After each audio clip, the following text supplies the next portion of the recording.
मित्रों, हमारी राधे रानी कितनी दयालु हैं, ये शायद मुझे बताने की आवश्यकता नहीं है, क्योंकि जो भक्त राधा रानी के दर्शन करते हैं, उनका नाम जप करते हैं, वो सभी जानते हैं कि मेरी राधा रानी कितनी दयालु और कृपालु है और उनके दरबार में हमेशा कृपा बरसती रहती है।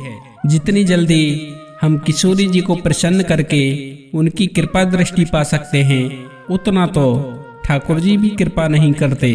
बिहारी जी की कृपा पाने के लिए तो भक्तों को पहले रोना पड़ता है, तड़पना पड़ता है और अपना सब कुछ उनके चरणों में निछावर करना पड़ता है, तब कहीं जाकर ठाकुर जी प्रसन्न होते हैं। क्योंकि बांके बिहारी तो भक्तों की आहों के आशिक हैं।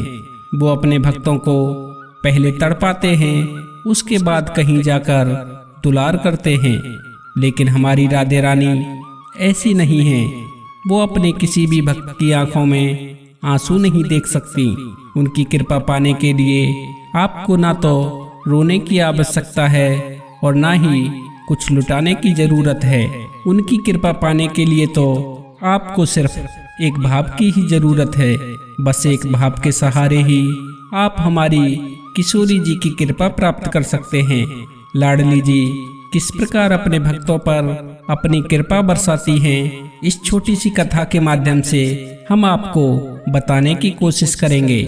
जय श्री कृष्णा मित्रों, आप देख रहे हैं सत्यार्थ दर्शन और मैं हूं आपका दोस्त नरेंद्र। तो चलिए साथियों, हम आपको सुनाते हैं एक अद्भुत प्रेम भाव से भरी हुई एक प्यारी सी कहानी। मित्रों, बहुत समय पहले की बात है। बरसाना गांव में एक बूढ़ी मैया रहा करती थी। उनका इस संसार में अपना कहने वाला कोई नहीं था। वो दुनिया में एकदम अकेली थी। यहाँ वहाँ मांगकर उन्हें जो कुछ मिल जाता उसे वे खा लेती और अपने टूटे फूटे झोंपड़े में राधा नाम जपते हुए अपना शेष जीवन गुजार रही थी। लेकिन वो बूढ़ी मैया कभी अपने आप को अकेला नहीं समझती थी। बूढ़ी मैया के भाव थे कि मेरी लाड़ो यानी कि राधा रानी जी हर समय मेरे पास रहती हैं। बूढ़ी मैया के लिए लाडली जी ही सब कुछ थी। उनकी जुबान पर सोते जागते, उठते बैठते हर समय एक ही नाम चलता रहता, वो था मेरी लाडो, मेरी राधा, मेरी किशोरी जी। इससे ज्यादा वो न कुछ जानती थी और ना ही उन्हें जानने की इच्छा थी। इतने बुढ़ापे के शरीर में भी वो बरसाने की राधा रानी जी के महलों की सीढ़ियां चढ़कर उनके दर्शन को जाती थीं और किशोरी जी की मूर्ति के सामने बैठकर घंटों अपने सुख दुख की बातें करती रहती थीं। उसी बरसाना गांव की अन्य महिलाएं अपनी दूध दही की मटकियां लेकर पास के बाजार में बेचने के लिए जाती थी। लेकिन उन सभी औरतों का नियम था कि पहले वो अपनी मटकियों में से राधा जी को भोग लगाती, उसके बाद ही वो अपना दूध दही बाजार में बेचने के लिए जाती। उन महिलाओं को देखकर बूढ़ी मैया के मन में भी ये भाव जागृत होते कि काश मैं भी इन महिलाओं की तरह किशोरी जी को भोग लगा पाती। एक दिन बूढ़ी मैया किशोरी जी के दर्शन को राधा जी के महलों की तरफ जा ही रही थी कि तभी उनकी नजर रास्ता किनारे पर पड़ी एक मटकी पर पड़ी। उन्होंने झट से वो मटकी उठा ली। तभी बूढ़ी मैया की नजर सामने से आती हुई महिलाओं की टोली पर पड़ी, जो हमेशा की तरह दूध दही और माखन की मटकी लेकर बाजार में बेचने के लिए जा रही थी। उन महिलाओं को अपनी ओर आते हुए देखकर बूढ़ी मैया ने उस खाली मटकी को अपनी साड़ी के पल्लू से ढक लिया और उस मटकी को इस तरह से पकड़ लिया जैसे उसमें कुछ भरा हुआ हो। जब सभी महिलाएं मैया के पास पहुंची तो उनमें से एक महिला पूछने लगी, मैया आज इस मटकी में क्या लेकर के आई हो? तो मैया को कुछ समझ नहीं आया कि क्या कहे, तो उन्होंने झूठ मूठ का कह दिया कि इसमें तो शहद भरा हुआ है। और इस तरह वो बूढ़ी मैया खाली मटकी लेकर ही उन सब के साथ चल पड़ी। हमेशा की तरह सभी महिलाएं अपनी अपनी मटकियां लेकर पहले राधा जी के महलों में गईं। बारी बारी से उन्होंने राधा जी को भोग लगाया। जब सबने भोग लगा लिया और जब बूढ़ी मैया की बारी आई तो मैया भी अपनी खाली मटकी लेकर राधा जी को भोग लगाने लगी। लेकिन मैया ने जब खाली मटकी से भोग लगाया तो मैया को ऐसा लगा कि जैसे उसे आज वो सब कुछ मिल गया है जिसकी उसने कभी कल्पना भी नहीं की थी। उस आनंद की अनुभूति में उनके मुख से बस यही शब्द निकल रहे थे, श्री राधा, जय राधा, श्री राधा। मैया राधा जी की भक्ति में अपनी सुध बुध भूल चुकी थी। तभी उनके कान में गांव की औरतों की आवाज आई, मैया भोग लगा लिया हो तो बाजार को चलें। मैया कहने लगी, हाँ क्यों नहीं। उसने अपनी खाली मटकी उठाई और अपनी खाली मटकी लेकर गांव की औरतों के साथ बाजार के लिए चल दी और बाजार जाकर एक पेड़ के नीचे अपनी खाली मटकी लेकर वहीं बैठ गईं। आसपास के गांव के कुछ लोग जो बाजार में थे उन्होंने जब बूढ़ी मैया से पूछा कि मैया मटकी में क्या बेच रही हो, तो बूढ़ी मैया ने बताया, बेटा इस मटकी में शहद है। एक आदमी ने बूढ़ी मैया से थोड़ा शहद देने को कहा तो बूढ़ी मैया ने झूठ मूठ का एक पत्ते पर मटकी से शहद निकालकर उस व्यक्ति को दे दिया। यह देखकर वह आदमी सोचने लगा कि शायद बूढ़ी मैया वृद्ध हो गई है और इनकी दिमागी हालत ठीक नहीं है, शायद इसीलिए ये ऐसा कर रही हैं। वो भी बड़ा सीधा साधा और सरल आदमी था। बूढ़ी मैया से उसने शहद वाला खाली पत्ता लिया, अपनी जेब से कुछ पैसे निकालकर उस मैया को दे दिए। उसके बाद वो आदमी मैया की तसल्ली के लिए उस खाली पत्ते को चाटने लगा।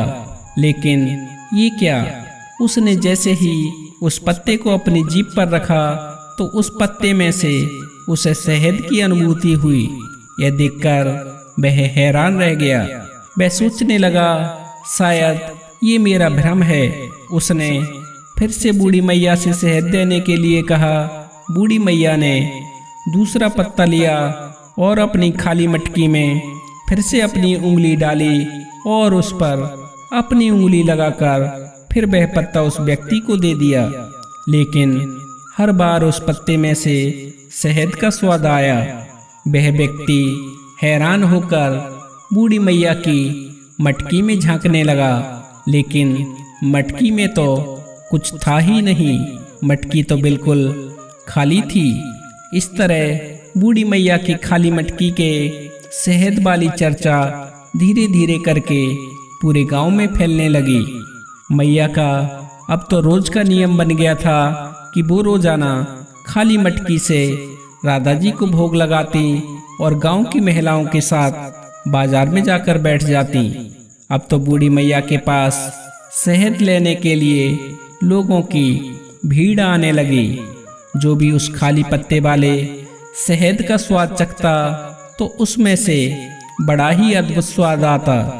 सभी लोग यही कहते कि बूढ़ी मैया के पास कोई जादुई मटकी है जिसमें से बहुत ही अद्भुत स्वाद वाला शहद निकलता है।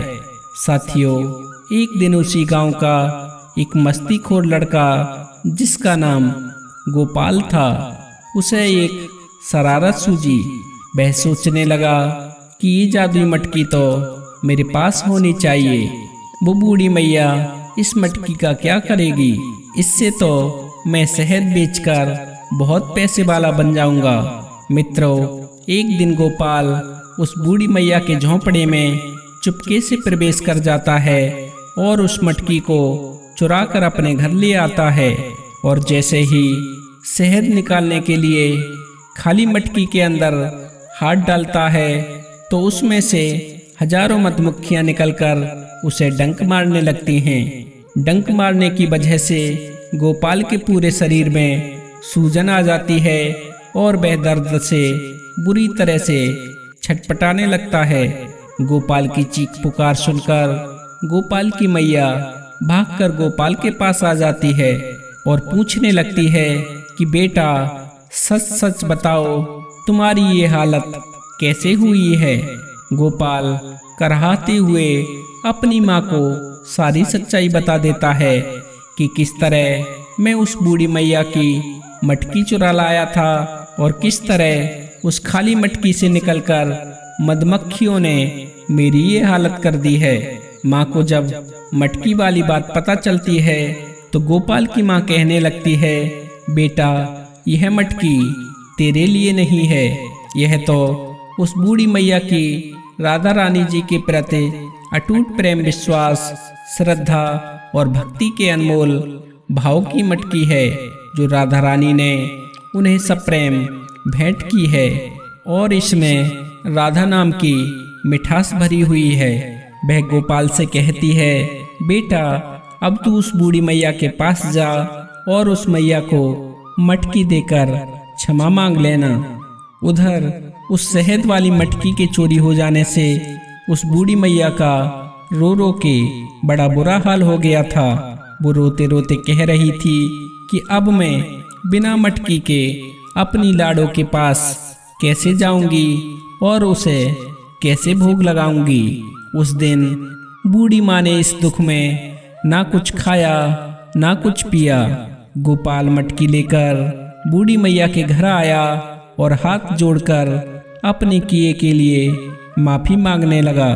बूढ़ी मैया तो मटकी देखकर ही सब कुछ भूल चुकी थी। मटकी पाकर वो बहुत ही प्रसन्न हुई और गोपाल को क्षमा करते हुए उसे बहुत सारा आशीर्वाद दिया। फिर मैया ने अपनी मटकी में हाथ डाला और एक पत्तल पर गोपाल के लिए शहद खाने के लिए दिया और उसी शहद को शरीर पर लगाने के लिए कहा ताकि शरीर की जो सूजन थी और जो दर्द था उसमें कुछ राहत मिल जाए। मैया के कहे अनुसार खाली पत्तल वाले शहद को उसने अपने पूरे शरीर पर लगाया। शरीर पर लगाते ही तुरंत ही गोपाल के सारे शरीर की सूजन खत्म हो गई और उसके दर्द में राहत मिलने लगी। जब गांव वालों को इस घटना के बारे में पता चला तो सभी गांव वाले बूढ़ी मैया और राधा रानी की जय जयकार करने लगे। तो साथियों, ये थी बूढ़ी मैया के सच्चे भाव की कहानी। आशा करता हूँ आपको पसंद आई होगी।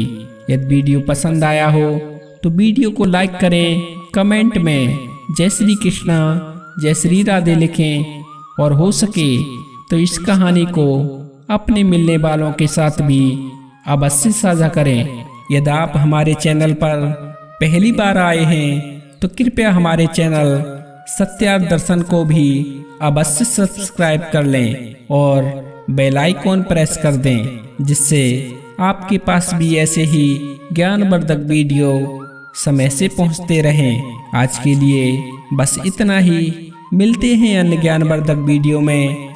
तब तक के लिए आप सभी भक्तों को मेरी तरफ से जय श्री कृष्णा जय श्री राधे जय श्री श्याम। बोलिए श्री बांके बिहारी लाल की जय। जय जय श्री राधे श्याम।